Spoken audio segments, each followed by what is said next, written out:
बिस्मिल्लाहिर्रहमानिर्रहीम, अस्सलाम वालेकुम। ये इनबाउंड के दो सिनेरियोज हैं जिसमें बड़ी सारी गलतियां निकल रही हैं। एक तो ये है caller return a miss call, but the employ who answered was unable to identify who originally called and no further correction was needed. तो ये जो कॉल है ना, ये जाएगी हैंडल में। होगा ऐसे कि एक कस्टमर एजेंट कॉल उठाएगा, बोलेगा जी hello I am James from Toyota, और यू कस्टमर आगे से कहेगा कि मुझे ना मिस कॉल आई है, या यू वर कॉलिंग मी। तो यहाँ ये कह देगा कि who was calling me, I just missed a call, या why are you calling me, मतलब उससे पूछेगा कि भाई मुझे कौन कॉल कर रहा था ना, मुझे मिस कॉल आई है तो मैं आपको कॉल बैक कर रहा हूँ। एम्प्लॉय बोलेगा कि मैं ठहर से चेक करता हूँ। एजेंट चेक करेगा, वो बोलेगा कि मुझे नहीं मिल रहा नंबर, मुझे नहीं पता चल रहा किसने आपको कॉल की है। तो जो कॉलर है ना, वो आगे से कह देगा कि ओके ठीक है, नो प्रॉब्लम, ठीक है। तो ये फर्स्ट ऑप्शन में जाएगी हैंडल में। हालांकि ना कॉलर को पता है कि उसको किसने कॉल की थी, ना ही एजेंट को पता चल सका कि उसको किसने कॉल की थी। ठीक हो गया, ये सीधी सीधी हैंडल में चले जाएगी अगर वो दोनों ही नहीं पहचान सके या जान सके किसने कॉल नहीं की। फिर इसमें दूसरा सिनेरियो ये आएगा कि एजेंट उसको बता देगा कि तुम जेम्स कॉल कर रहा था, तो मैं तुम्हारी से बात कर रहा हूँ। कस्टमर कहेगा नहीं मुझे ज़रूरत नहीं है, ओके इट्स फाइन, कॉल को ख़त्म कर देगा। तो ये भी हैंडल में जाएगी। अब ये सिनेरियो चेंज कब होगा, ये थर्ड ऑप्शन में कब जाएगी। एजेंट ना चेक करेगा, वो बोलेगा कि मुझे नहीं मिल रहा किसने कॉल की है, may be the original caller, या may be the my coworker misdialled this number, या डायल्ड अ रॉन्ग नंबर। ठीक है, मिस डायल्ड या डायल्ड दी रॉन्ग नंबर। जब एजेंट ये कह देगा ना कि जिसने तुम्हें कॉल किया उसने शायद मिस डायल कर दिया नंबर, या रॉन्ग नंबर डायल कर दिया, फिर आप इसको थर्ड ऑप्शन में कर दोगे कि ये ना रॉन्ग नंबर हो गया। सही हो गया। जब तक उसको नहीं पता चलता, वो सीधा सीधा कह देता है मुझे नहीं पता चला किसने कॉल किया है, आप इसको फर्स्ट करोगे, या वो बता दे कि इसने कॉल की थी, एजेंट आगे से कस्टमर आगे से कहे नहीं मुझे जरूरत नहीं है किसी से बात करने की, तो फिर भी आप इसको बंद करोगे।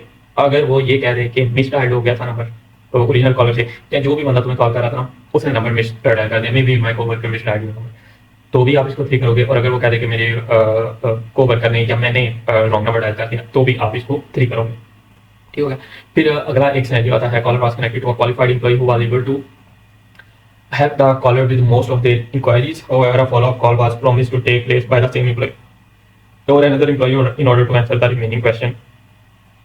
अच्छा, इसमें जो है ना ये सेम एम्प्लॉय वाला सिनेरियो, ये तो हम निकाल ही देते हैं, क्योंकि जब सेम एम्प्लॉय कॉल बैक कर रहा है तो फिर तो जाती ही कॉल हैंडल है। ठीक है, इनबाउंड का एक रूल है, अगर जिस एजेंट ने कॉल उठाई है अगर वही कॉल बैक कर रहा है ना, तो वो कह दे I will call you back, तो हमेशा आपने इसको हैंडल में डालना है। ठीक है, चाहे पीछे वो उसने किसी चीज़ का जवाब ही ना दिया हो, कोई ये कंसर्न भी ना रिजॉल्व किया, लेकिन अगर वो खुद कॉल बैक कर रहा है तो ये फर्स्ट ऑप्शन में जाएगी। ठीक हो गया, ये तो एक सिंपल सा सिनेरियो। अच्छा, अब ना ये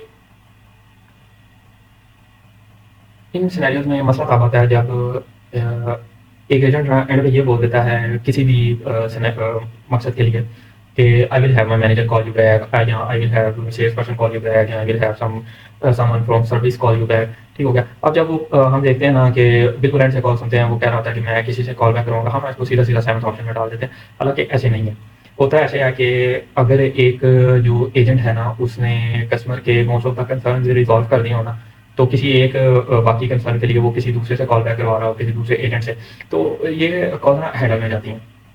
जैसे कॉलर कॉल करता है, वो गाड़ी की अवेलेबिलिटी का पूछता है, एजेंट उसको बताता है कि जी गाड़ी हमारे पास ये अवेलेबल है। वो कहता है भाई मैंने वेबसाइट पे गाड़ी देखी, क्या आपके पास अवेलेबल है? एजेंट कहता है जी सर बिल्कुल अवेलेबल है।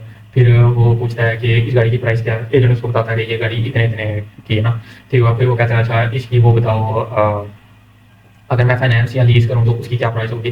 तो जो कस्टमर एजेंट है ना वो कहता है कि इसके लिए आपको हमारी डीलरशिप पे आना पड़ेगा, उसको अपॉइंटमेंट रिक्वेस्ट कर देता है। तो जो कस्टमर है ना वो कहता नहीं मैं नहीं आ सकता, मुझे प्राइस यहीं पे फ़ोन पे प्राइस चाहिए ना, तो यहाँ आने से पहले मुझे प्राइस बताओ, मुझे प्राइस ठीक लगेगी मैं फिर आऊँगा। तो वो कह देता चलो मैं अपने सेल्स मैनेजर को कहता हूँ, वो आपको कॉल बैक करे।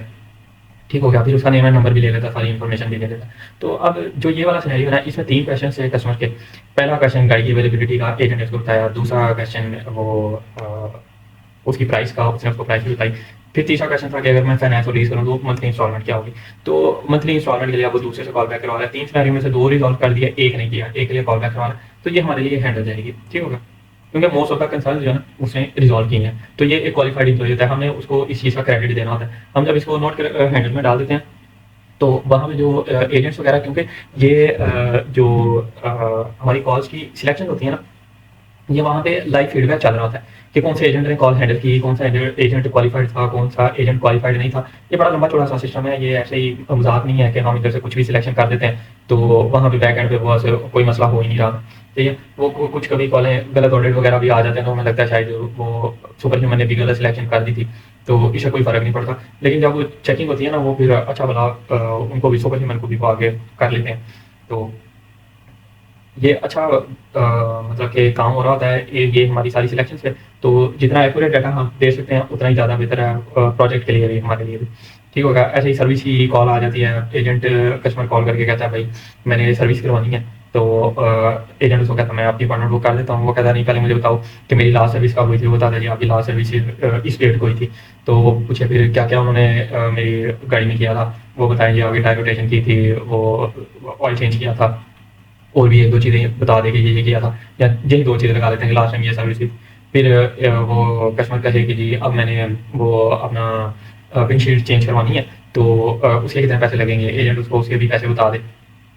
फिर वो एक और सर्विस का पूछ ले कि अगर मैं ये वाली सर्विस भी साथ करवाऊँ, या वो कह रहे जी मेरी वारंटी की इन्फॉर्मेशन दो, मुझे मेरी वारंटी का नहीं पता क्या ये चीज़ मेरी वारंटी में कवर होगी। एजेंट कहे ये तो मुझे नहीं पता, ये फाइनेंस वालों को पता होगा। मैं ऐसा करता हूँ फाइनेंस वालों से ना कॉल बैक करवा देता हूँ आपको, तो कि हाँ मुझे कॉल बैक कराओ, मैं फिर अपॉइंटमेंट सेट कर लूँगा जब मुझे पता चलेगा मेरी वारंटी में आती है नहीं। तो ये भी कॉल हैंडल नहीं जाएगी, क्योंकि उसने 3 सवालों के जवाब तो दे दिए, चौथे के लिए कॉल बैक करवाई जा रही है अब फाइनेंस डिपार्टमेंट से, बिल्कुल डिफरेंट डिपार्टमेंट से। लेकिन हमने उसको क्रेडिट देना कि उसने 3 सवालों के जवाब दिए। तो इस तरह की जो लंबी कॉल आती है ना, वो इनबाउंड में सुननी पड़ती हैं। तो इनबाउंड वाले ज़रा जल्दी काम करने के आदी होते हैं, क्योंकि वो लास्ट से कॉल सुनते हैं और उसको हैंडल करने की कोशिश करते हैं। तो वो इनबाउंड वालों की फिर इसमें गलतियाँ निकल जाती हैं। फिर वही जब हैंडल वो 7th ऑप्शन में की होती हैं, वही कॉल अगर आगे सर्विस साइडर बुक वालों को चले जाती हैं, तो जो सर्विस वाले हैं वो जब कॉल सुनते हैं तो वो तो कॉल पूरी सुनते हैं, तो उनको पता चल जाता है ये कॉल हैंडल है, तो वो फिर हैंडल वाला ऑप्शन सेलेक्ट कर देते हैं। मतलब अगर ये वो जो कॉल थी ये उससे रिलेटेड थी, विंडशील्ड से रिलेटेड, तो ये फिर सर्विस साइडर बुक में 7th ऑप्शन में जाती है।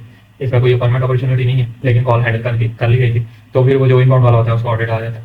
तो जो इस तरह की कॉल आपको आएँ ये आपको ज़रा सुननी पड़ती हैं। अगर ये ना करेंगे बिल्कुल एंड से सुन के तो सबमिट कर दें, या तो पूरी कॉल सुन सकते हैं तो पूरी सुन लें, क्योंकि इतना टाइम लगता नहीं है। थोड़ी थोड़ी स्किप करके सुनते जाएँ, आपको भी आइडिया हो जाता है कि कैसे आपने स्किपिंग करनी है, तो पता चल जाता है एजेंट ने कितने सवालों के जवाब दिए हैं। तो फिर आप सही से कर सकते हो। लेकिन अगर आपने नहीं करना तो बिल्कुल एंड से सुन के ना करें, कॉल स्किप कर दें, वो दूसरी आ जाएगी। इन मोड में लंबी कॉलें वैसे बड़ी काम आती हैं।